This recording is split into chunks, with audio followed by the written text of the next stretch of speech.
नमस्कार दोस्तों, आज की इस वीडियो में हम डिस्कस करेंगे जियोग्राफी के कुछ इंपॉर्टेंट क्वेश्चंस जो मेनली प्रीवियस एचपीएसएससी हमीरपुर के एग्ज़ाम में ये क्वेश्चंस पूछे गए थे। तो फ्रेंड्स इन क्वेश्चंस के मैं आपको जितने भी आंसर बताऊंगा वो फाइनल आंसर की के अकॉर्डिंग ही बताऊंगा जो एचपीएसएससी हमीरपुर बोर्ड ने जारी की थी। तो फ्रेंड्स आपने क्या करना है, इन क्वेश्चंस के शॉर्ट फॉर्म में नोट्स ज़रूर बना लेने हैं क्योंकि रिवीजन के टाइम ये क्वेश्चंस काफ़ी हेल्पफुल साबित होंगे। तो फ्रेंड्स ये क्वेश्चंस आपको आगामी HPSSC GBT commission, SI conductor, GOIT post code 965 और वेरियस एग्ज़ाम जो हमीरपुर बोर्ड द्वारा कंडक्ट किए जा रहे हैं और आगे भी किए जाएंगे, उन सभी एग्ज़ाम में ये क्वेश्चंस आपको काफ़ी हेल्पफुल साबित होंगे। तो फ्रेंड्स वीडियो पे आपने एंड तक बने रहना है। अगर आप चैनल पे पहली बार विजिट कर रहे हो तो चैनल को सब्सक्राइब भी ज़रूर कर दें। तो फ्रेंड्स अगर आप एचपी टेट की तैयारी कर रहे हो तो इसके लिए मैंने एक अलग से प्ले लिस्ट बनाई है जिसका लिंक मैंने डिस्क्रिप्शन बॉक्स में दे दिया है। आप वहाँ पर जाकर वीडियोज़ देख सकते हो। तो फ्रेंड्स वीडियो को शुरू करते हैं। क्वेश्चन नंबर 135 में बोला गया है कि लो टाइड्स आर, काफ़ी इंपॉर्टेंट क्वेश्चन है, निम्न ज्वार होते हैं। तो आपको पता होगा जो लो टाइड्स होते हैं, निम्न ज्वार होते हैं, वो कैसे होते हैं। क्वेश्चन नंबर 135 का जो राइट आंसर है वो आपका ऑप्शन नंबर ए है, वो दुर्बल होते हैं। क्या होते हैं? वीक होते हैं। Low tides are weak. तो ऑप्शन नंबर ए इस क्वेश्चन का राइट आंसर है। बात करते हैं लो टाइड्स के बारे में। अब सबसे पहले हम बात करते हैं टाइड्स के बारे में, यानी कि ज्वार भाटा के बारे में। तो ज्वार आपको पता होगा सूर्य तथा चंद्रमा की आकर्षण शक्तियों के कारण सागरीय जल के ऊपर उठने तथा गिरने को ज्वार भाटा कहते हैं। ये आपको पता लग गया होगा कि ज्वार भाटा जो होता है वो किसे कहते हैं? जब सूर्य तथा चंद्रमा की जो आकर्षण शक्तियों के कारण सागरीय जल के ऊपर उठने तथा गिरने को ज्वार भाटा कहते हैं। इसमें उत्पन्न तरंगों को ज्वारीय तरंगे कहते हैं। ये भी आपने याद रखना है। जो इससे तरंगे जो हैं उत्पन्न होती हैं उन्हें ज्वारीय तरंगे कहते हैं।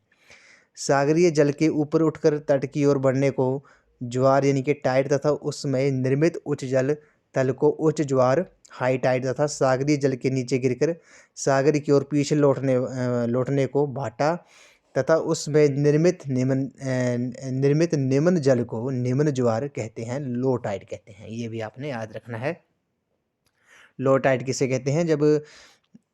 जब क्या होता है सागरी जल के ऊपर उठकर तट की ओर बढ़ने को ज्वार यानी कि टाइड और तथा उस समय निर्मित उच्च जल तल को उच्च ज्वार हाई यानी कि हाई टाइड तथा सागरीय जल के नीचे गिरकर सागर की ओर पीछे लौटने को भाटा और उस समय निर्मित निम्न जल को निम्न ज्वार यानी कि लो टाइड कहते हैं। और ये होते हैं, ये दुर्बल होते हैं, वीक होते हैं। तो ऑप्शन नंबर ए इस क्वेश्चन का राइट आंसर है। अब बात करते हैं ज्वार के समय के बारे में, यानी कि टाइड्स के टाइम के बारे में। तो प्रत्येक स्थान पर 12 घंटे 26 मिनट कितने प्रतिदिन 12 घंटे 26 मिनट बाद ज्वार तथा ज्वार के 6 घंटे 13 मिनट बाद भाटा आता है। ये भी आपने याद रखना है। क्या होता है? प्रत्येक स्थान पर प्रतिदिन 12 घंटे 26 मिनट बाद ज्वार तथा ज्वार के 6 घंटे 13 मिनट बाद भाटा आता है। ये भी आपने याद रखना है। एक ज्वार केंद्र को चंद्रमा के सामने आने में 24 घंटे 52 मिनट का समय लगता है। ये भी आपने याद रखना है। और 24 घंटे क्या होता है? 24 घंटे में प्रत्येक स्थान पर 2 बार ज्वार तथा 2 बार भाटा आता है। ये भी आपने याद रखना है। 24 घंटे में प्रत्येक स्थान पर 2 बार ज्वार आता है और 2 बार भाटा आता है। पृथ्वी पर एक ही समय में 2 बार ज्वार उत्पन्न होते हैं, एक तो चंद्रमा के सामने, दूसरा ठीक उसके पीछे के भाग में। तो ऑप्शन नंबर ए जो है इस क्वेश्चन का राइट आंसर है।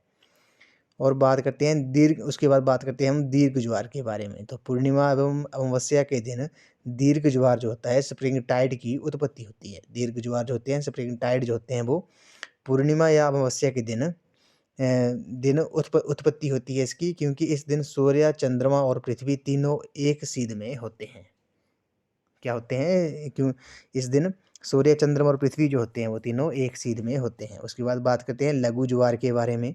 तो लघु ज्वार आपको पता होगा कृष्ण और शुक्ल पक्ष की अष्टमी को लघु ज्वार की उत्पत्ति होती है, क्योंकि इस दिन सूर्य और चंद्रमा पृथ्वी के साथ समकोण बनाते हैं। तो ये भी आपने याद रखना है कि लघु ज्वार कब आते हैं? कृष्ण और शुक्ल पक्ष की अष्टमी को लघु ज्वार यानी कि नीप टाइड की उत्पत्ति होती है, क्योंकि इस दिन सूर्य और चंद्रमा पृथ्वी के साथ समकोण बनाते हैं। तो ऑप्शन नंबर ए इस क्वेश्चन का राइट आंसर हो जाएगा। लो टाइड्स जो होते हैं वो क्या होते हैं? वो दुर्बल होते हैं, वीक होते हैं। क्वेश्चन नंबर 136 पे चलते हैं। क्वेश्चन नंबर 136 जो है काफ़ी इंपॉर्टेंट क्वेश्चन है। पृथ्वी अपनी धुरी पर परिभ्रमण करती है निम्न झुकाव पर। The earth rotates on its axis at N inclination of. तो क्वेश्चन नंबर 136 का जो राइट आंसर है वो आपका ऑप्शन नंबर बी है, 3.5 डिग्री जो है इस क्वेश्चन का राइट आंसर है। पृथ्वी अपनी धुरी पर परिभ्रमण करती है कितने झुकाव पर? ये 23.5 डिग्री पर। तो ऑप्शन नंबर बी जो है इस क्वेश्चन का राइट आंसर है। आपको पता होगा पृथ्वी स्पीड ऑफ अर्थ के बारे में हम बात करते हैं। तो पृथ्वी की गति जो होती है वो दो प्रकार की होती है। एक होती है घूर्णन गति, जिसे रोटेशन कहा जाता है। रोटेशन में क्या होता है? पृथ्वी अपने अक्ष पर पश्चिम से पूर्व दिशा में 23 घंटे 56 मिनट और 4 सेकंड में घूमती है।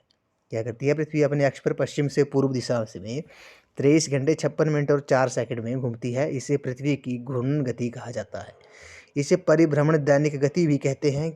इसके कारण दिन व रात की घटना होती है। ये भी आपने याद रखना है। इसे पृथ्वी की घूर्णन गति कहा जाता है और इसे परिभ्रमण या दैनिक गति भी कहा जाता है। इसके कारण दिन व रात की घटना होती है।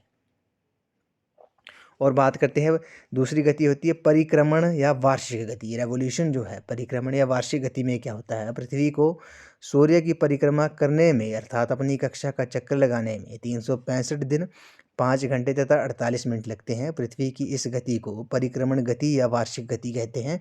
इस गति के कारण क्या होता है? ऋतु परिवर्तन होते हैं। तो ऑप्शन नंबर बी इस क्वेश्चन का राइट आंसर है। पृथ्वी अपनी धुरी पर परिभ्रमण करती है कितने झुकाव पर? 23.5 डिग्री के झुकाव पर। तो ऑप्शन नंबर बी इस क्वेश्चन का राइट आंसर है। नेक्स्ट क्वेश्चन पे चलते हैं। क्वेश्चन नंबर 137 में बोला गया है कि निम्न में से कौन से वन साइक्लोन रोधी है? Which of the following forest is resistant of cyclones. तो क्वेश्चन नंबर 137 का जो राइट आंसर है वो आपका ऑप्शन नंबर बी है, ग्रान वन जो है इस क्वेश्चन का राइट आंसर है। मैंग्रोव फॉरेस्ट जो है इस क्वेश्चन का राइट आंसर है। बात करते हैं मैंग्रोव वन के बारे में, ग्रान वन के बारे में। तो आपको पता होगा भारतीय वन स्थिति रिपोर्ट 2015 के अनुसार भारत में विश्व की लगभग 3% मैंग्रोव वनस्पति है। कितनी है? ये इंडिया की बात कर रहे हैं हम। भारतीय वन स्थिति रिपोर्ट 2015 के अनुसार भारत में विश्व की लगभग 3% जो है वो मैंग्रोव वनस्पति है। और सर्वाधिक मैंग्रोव आच्छादित 4 राज्य कौन से हैं? तो फर्स्ट आपका वेस्ट बंगाल है। ये भी आपने याद रखना है। वेस्ट बंगाल के बाद आपका गुजरात है और गुजरात के बाद अंडमान निकोबार और आंध्र प्रदेश है। ये भी आपने याद रखना है। अंडमान निकोबार के बाद जो है वो आपका आंध्र प्रदेश है। तो ऑप्शन नंबर बी जो है इस क्वेश्चन का राइट आंसर है। तो ऑप्शन नंबर बी इस क्वेश्चन का राइट आंसर हो जाएगा। ग्रान वन जो है मैंग्रोव फॉरेस्ट इस क्वेश्चन का राइट आंसर है। ये वन जो है वो आपके साइक्लोन रोधी हैं। क्वेश्चन नंबर 138 पे चलते हैं। किस महासागर में मैरियाना समुद्र खाई अवस्थित है? ये काफ़ी इंपॉर्टेंट क्वेश्चन है।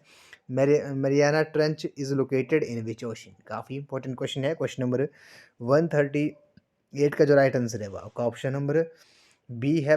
ये पैसिफिक ओशन में है, प्रशांत महासागर में है। ऑप्शन नंबर बी जो है इस क्वेश्चन का राइट आंसर है। मैरियाना समुद्र खाई जो है वो कहाँ पर है आपकी? वो प्रशांत महासागर में है। बात करते हैं विश्व के जो महासागर हैं इनके बारे में बात करते हैं। हिंद महासागर की सबसे पहले हम बात करते हैं। तो हिंद महासागर जो है आपको पता होगा ये एक और प्रशांत महासागर तथा दूसरी ओर से अटलांटिक महासागर से मिला है।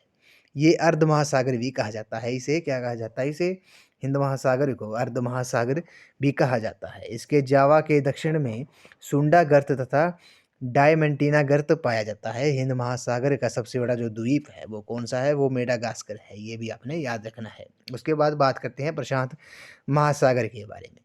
तो ये विश्व का सबसे बड़ा और गहरा महासागर है जिसकी आकृति जो है वो त्रिभुजाकार की है। आकृति कैसी है इसकी? त्रिभुजा आकार की इसकी आकृति है।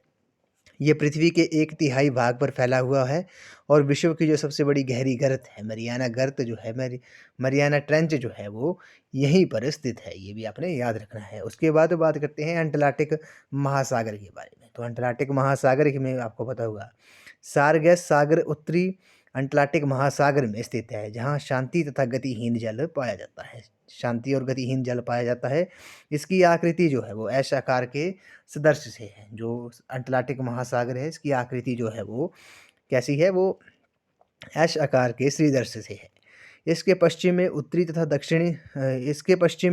तथा दक्षिण अमेरिका और पूर्व में यूरोप और अफ्रीका स्थित है। क्या है, अटलांटिक महासागर में आपको पता होगा अटलांटिक ओशन के पश्चिम में उत्तरी तथा दक्षिणी अमेरिका और पूर्व में यूरोप और अफ्रीका स्थित है। उसके बाद बात करते हैं आर्कटिक महासागर के बारे में। तो आर्कटिक महासागर जो है वो सबसे छोटा महासागर है। विश्व का सबसे चौड़ा महाद्वीप मग्न तट इसी महासागर में है, ये भी आपने याद रखना है। ये सबसे छोटा महासागर है आर्कटिक महासागर जो है, और विश्व का जो सबसे चौड़ा महाद्वीपीय मग्न तट जो है वो इसी महासागर में है। ग्रीनलैंड और नॉर्वे जो हैं इसके प्रमुख बेसिन है, ये भी आपने याद रखना है। ग्रीनलैंड और नॉर्वे जो है वो इसके आर्कटिक महासागर के प्रमुख बेसिन है। तो ऑप्शन नंबर बी इस क्वेश्चन का राइट आंसर है। मरियाना ट्रेंच जो है वो कहाँ पर है, वो प्रशांत महासागर में है। क्वेश्चन नंबर 139 पे चलते हैं। क्वेश्चन नंबर 139 में बोला गया है कि वाल्टोरो हिमनद अवस्थित है। तो वाल्टोरो ग्लेशियर इज लोकेटेड इन, तो ये कहाँ पर है। क्वेश्चन नंबर 139 का जो करेक्ट आंसर है वो आपका ऑप्शन नंबर ए है, कारकोरम पर्वतीय क्षेत्र में है। कहाँ पर है, वाल्टोरो हिमनद जो है वो अवस्थित है, वो काराकोरम माउंटेन रेंज में। तो ऑप्शन नंबर ए इस क्वेश्चन का राइट आंसर है।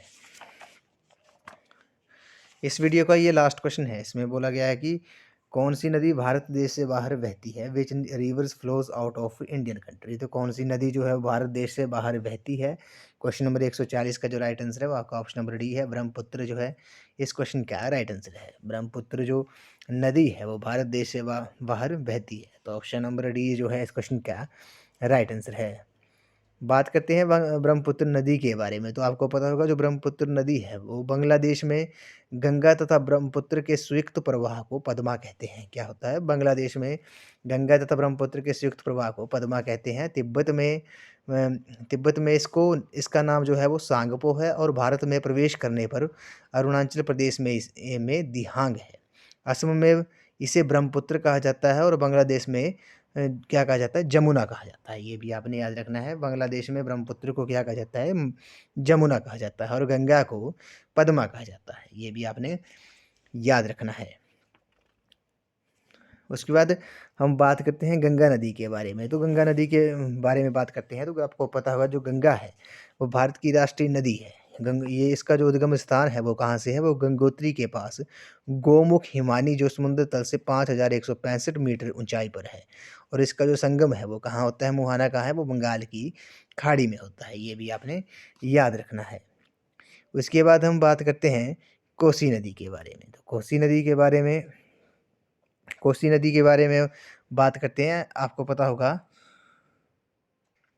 तो कोसी नदी आपको पता होगा जो कोसी नदी है उसका जो उद्गम स्थान है वो गोसाई थान चोटी के उत्तर में है। कहाँ पर है, गोसाई थान चोटी के उत्तर में इसका जो उद्गम स्थान है। और इसका संगम जो मुहाना है वो कहाँ होता है, वो कारागोला के दक्षिण पश्चिम में गंगा नदी में होता है। ये भी आपने याद रखना है। उसके बाद बात करते हैं हम गंडक नदी के बारे में। तो गंडक नदी जो है वो आपको होता है नेपाल में शालीग्रामी तथा मैदानी भाग में नारायणी इसे गंडक कहा जाता है। इसका जो उद्गम स्थान है वो नेपाल है, और ये संगम कहाँ पर है, इसका जो संगम है वो मुहाना है, वो पटना के समीप गंगा नदी में है। और ब्रह्मपुत्र नदी आपको पता होगा, ब्रह्मपुत्र नदी जो है इसका जो उद्गम स्थान है वो तिब्बत में मानसरोवर झील से 80 किलोमीटर की दूरी पर स्थित हिमानी से है, और बंगाल की खाड़ी में इसका संगम या मुहाना होता है। तो ऑप्शन नंबर डी इस क्वेश्चन का राइट आंसर है।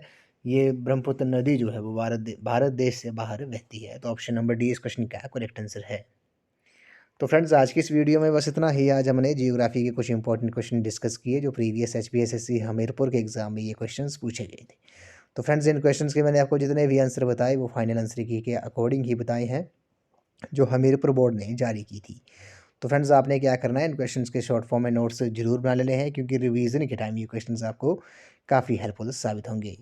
तो फ्रेंड्स अगर आप HP टेट की तैयारी भी कर रहे हो तो इसके लिए भी मैंने एक अलग से प्लेलिस्ट बनाई है जिसका लिंक मैंने डिस्क्रिप्शन बॉक्स में दे दिया है। आप वहाँ पर जाकर वीडियोस देख सकते हो। वहाँ पर आपको HP टेट के रिगार्डिंग 100+ वीडियोस आपको देखने को मिलेंगी जो आपको तैयारी करने में काफ़ी हेल्पफुल साबित होंगी। तो फ्रेंड्स आज की इस वीडियो में बस इतना ही। आई होप आपको वीडियो पसंद आई होगी तो वीडियो को लाइक शेयर एंड कमेंट जरूर कर दें। तो थैंक यू फ्रेंड्स।